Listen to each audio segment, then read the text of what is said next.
Water leaking from your garbage disposal? Where the leak is coming from tells you exactly what's wrong and how much it costs to fix. Leak from the top, the sink flange.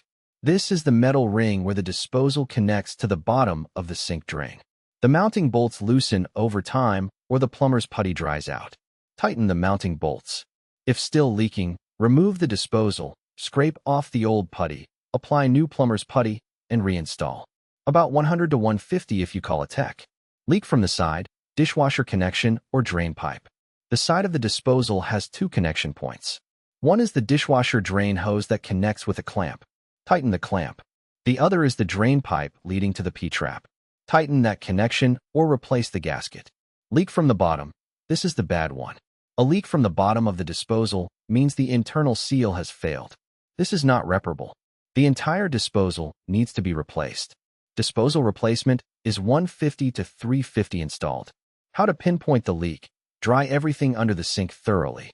Place paper towels under the disposal. Run water and watch where it drips. Turn on the disposal and run water.